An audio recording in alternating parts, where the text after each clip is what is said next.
So we're going to do a video on the Chinese pressure transducer that I bought, the JH-APT100.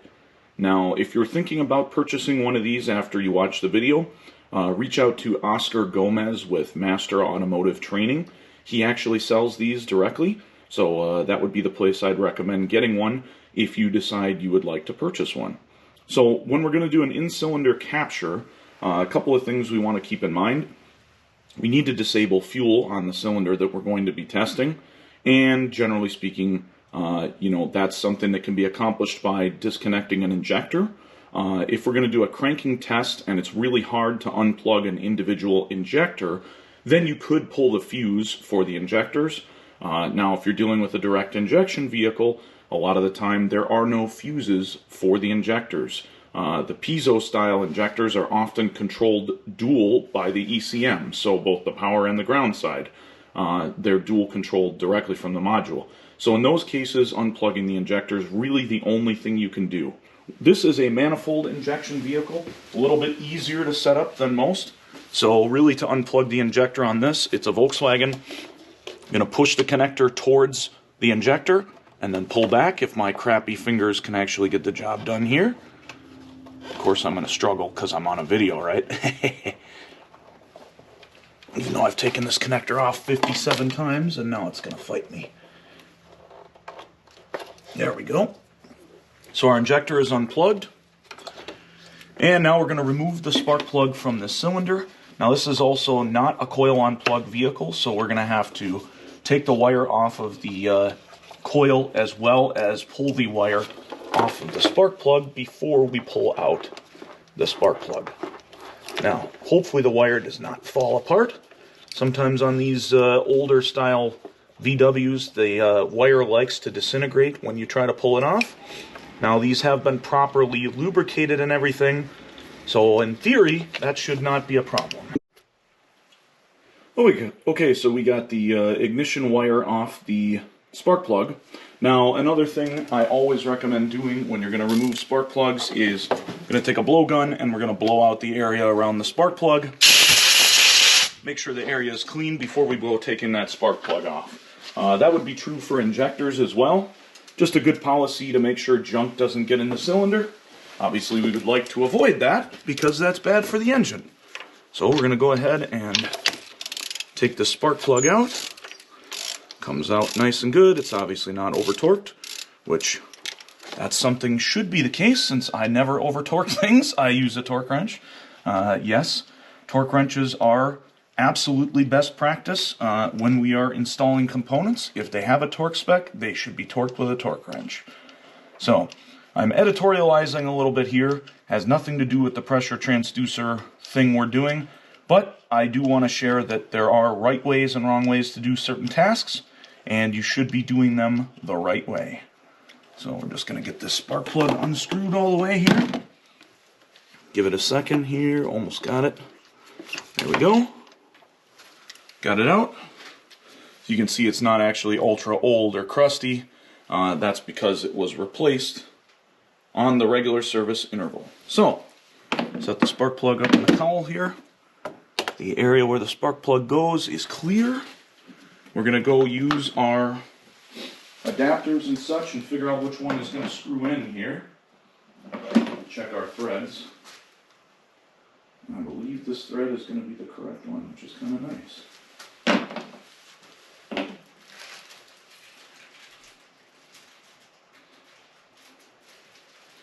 So I am actually going to use my OTC kit in conjunction with the Chinese pressure transducer.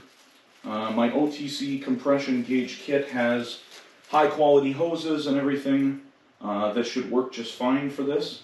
So I'm going to count on that as being a solution for being able to connect to things and not have to use anything else.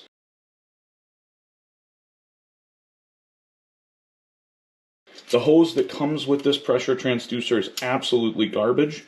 Do not use it. You will have problems if you do use it, so don't use it. So if you do use any compression tester kits that are already pre-put together, make sure you take the Schrader valve out. So if you look right here, there is a Schrader in the end of this adapter here that we can connect to. Need to take that Schrader valve out. And we're going to check and see if we can get this adapter down inside there. I believe this is going to be the correct thread pattern for this vehicle. Pretty common thread pattern. And it looks like we're going to be alright. Alright, so we're threading in. We want to make sure we get it all the way threaded in. Nice and smooth. And it does have an O-ring gasket at the bottom. Okay, so that's all good. Thread it in nice and snug. Now that adapter is not going to work on everything, obviously. You got to use whatever adapter is going to work. Now, I want to show you something specific on the pressure transducer. This is not how the pressure transducer comes from the box. It actually comes with another adapter on here that is garbage and doesn't work. So you're actually going to need to purchase a couple additional pieces. What I purchased was a high flow style adapter here, and I will put a link in the description, and then another adapter right here which actually connects to the pressure transducer itself, which is this silver piece. So I also use PTFE thread tape and wrapped the threads both here and here to make sure that we don't have leakage, and then torqued it down nice and good and carefully. Okay, so I just wanted to spend just a little bit of time on the build of the pressure transducer, because the way that it comes out of the box is not usable. The hose that comes with it is a piece of garbage. All of the hardware that they give you with it is basically a huge piece of garbage as well. Now, this does increase your cost a little bit, but if you have an existing compression tester that is an analog style and the accessories are halfway worth of crap, then you should be able to do something similar like what I did, or you can purchase the OTC compression tester that I'm going to show you here. It is good to have a manual gauge, by the way, just as an additional tool. So this is the way it comes, like this. The fitting that you'll see on the end of the transducer, and if you look at the body of the transducer itself, the silver collar that I'm pointing at right here, I hope you can see, that silver collar is the actual transducer itself. The black piece there, on mine I believe it was gold, but that black piece there and then the quick disconnect, those are all garbage. You want to take those off. You do need to use wrenches to counter hold so that you don't damage the transducer or move it on the body. You need to make sure you're counter holding as you're doing this. But you're going to take that off, and you'll see what it looks like here after we take that off. So once it's been removed, it's going to look like this. You're basically just going to have the transducer itself exposed. Once we've done that, then we're going to take it and we're going to use some PTFE thread tape. This is rated for a very high pressure, can be used on a bunch of different stuff. I've just found that this particular brand is very effective at sealing. I've used it on faucets, I've used it on natural gas, you name it, it's been very effective. So this is just what I'd recommend. You could use your own. You could use paste too. I wouldn't be a big fan of paste just because maybe you could damage the transducer. So I'd steer clear of that, but this is what I use.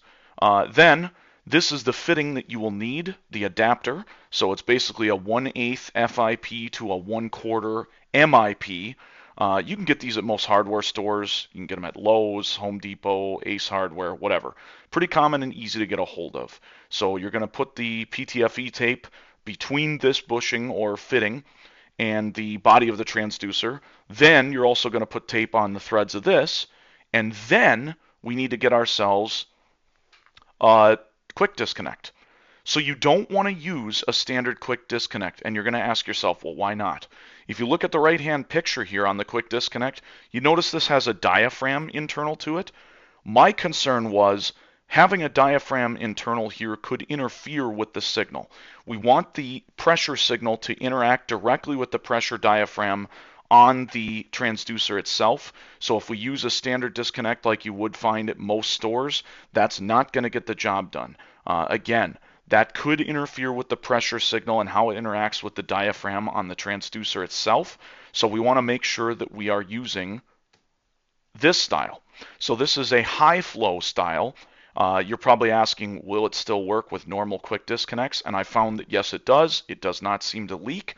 So Milton makes this kit. Again, you can get these at Lowe's, I believe Home Depot. You can get them online. This is the part number for the kit. Basically, it comes with all the stuff you're going to need. You're going to take the version here that has the internal threads or female threads, and you're going to screw that on, again, using thread tape, basically to that bung or fitting that we have installed. Once you've done that, you're going to make sure to tighten it down carefully while counter holding the assembly so that we don't twist anything that's not supposed to move. Make sure everything and all connections are nice and snug on the transducer, and then we're ready to use the product. Like I said, I use this specifically with a OTC 5605 kit. OTC 5605 kit, you'll see the big long metal adapter I was using that's rigid, can be used on a number of vehicle applications depending on clearance. But otherwise, the hose that comes with this kit, or hoses plural, are very well suited to this as they are quite rigid, but also still flexible and will work for pressure transducer readings in most cases. So again, this is an inexpensive option, and this is what I use for my analog compression gauge, so this would be a good option for you as well. So just wanted to cover the build section of it so that you have an idea of how I got from what comes out of the box to a usable product. Again, it's not usable as it comes out of the box. All total extra cost above and beyond what I paid for the product as itself, probably around, if you count the OTC pressure tester kit, that's around $100-ish. The fittings set was probably about $30, and then the little MIP to FIP, that was probably at $5. So maybe $135 additional. Now, if you already have a good compression tester set with quick disconnects and standard style fittings, then you should be able to use that. And then you would just need the high flow adapters and the FIP to MIP adapter that we showed here as well. So anyhow, now we'll get back to the rest of the video. So now we should be good to go ahead and clamp on here. I'm going to clamp it straight on. Now, you're wondering about, does this work like a WPS? And the answer is basically yes. We're going to find out just how close it is to a WPS, but it does have a rechargeable battery that you have to install, and I'll put some notes in the description on that as well. There is a specific battery you have to use. It tells you in the description in the manual which one to use, but there's actually several different length batteries that exist that are similar to the main one that they list.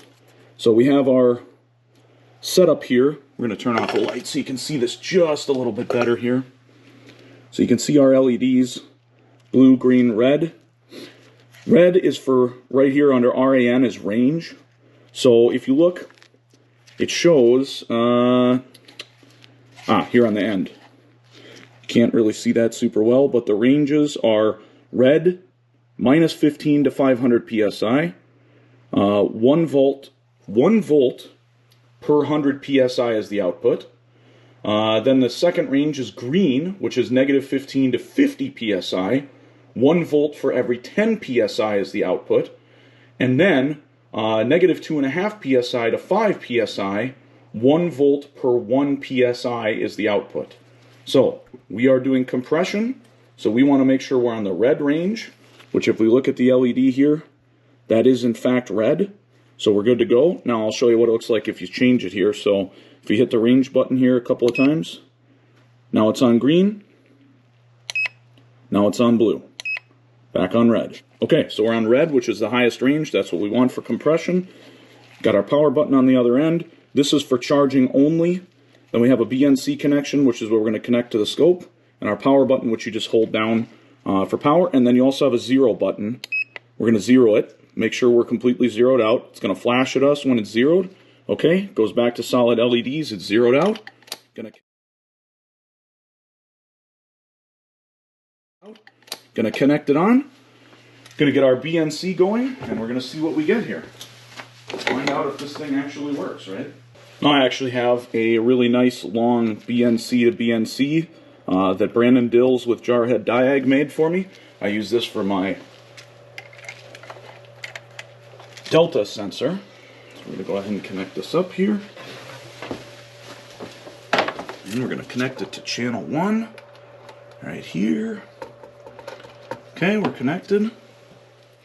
Okay, so we got everything hooked up, and I'm not going to show you the video of the live scope and everything. It's kind of hard to film that with a camera, honestly.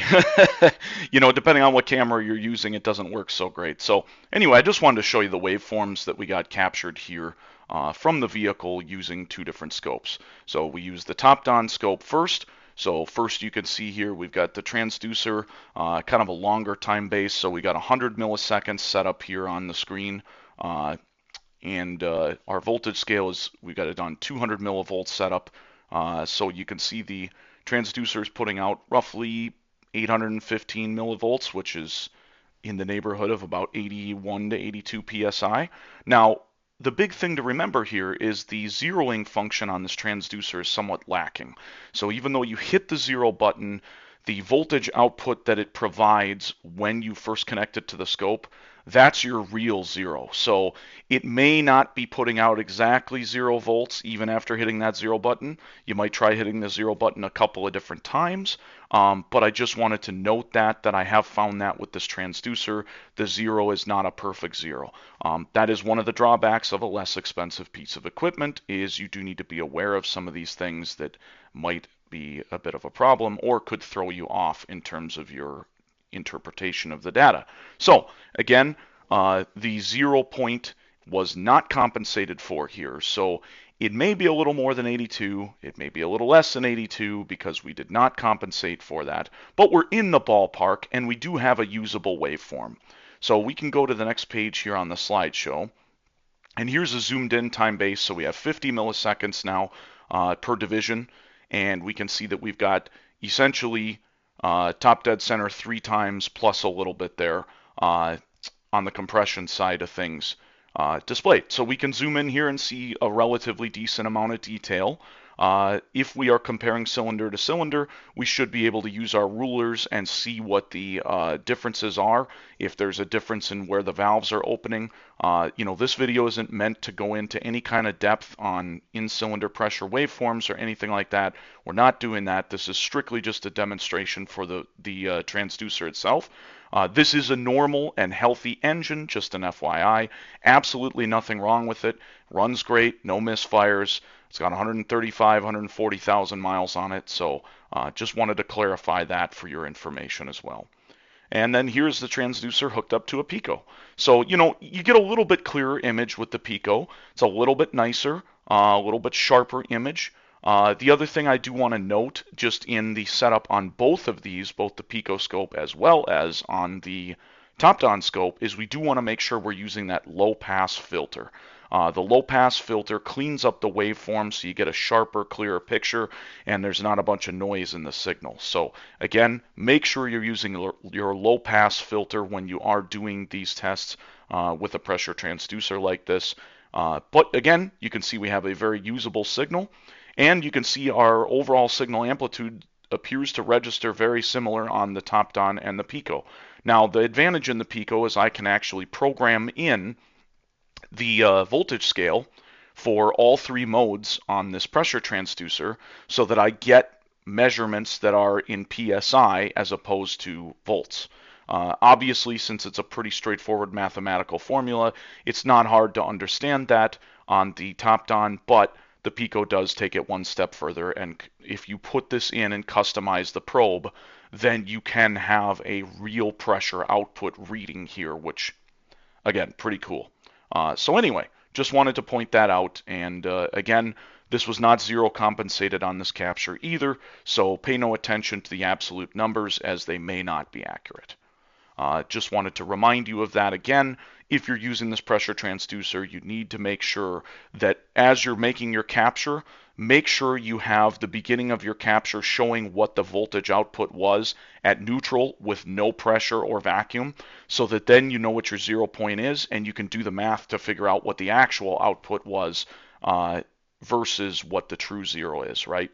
Some scopes have the ability to compensate for that, where you can hit a zero function and then it will register whatever the current output is before you start the engine. It'll register that as the 0 point and it'll do the math for you. Not all scopes do that. Some do, some don't. Just a couple of things to keep in mind. So hopefully you found this video helpful. Appreciate you taking the time to watch. Always want to try to make some videos that help people out. I thought this one would be helpful just because this is a tool a lot of people have been thinking about and exploring, and I thought it would be good to do just a quick test and see if it actually works and if it's worth a crap. Otherwise, you're flushing, a couple $100 down the toilet if it's not a good tool. So it appears to be a viable tool, at least for basic interpretation.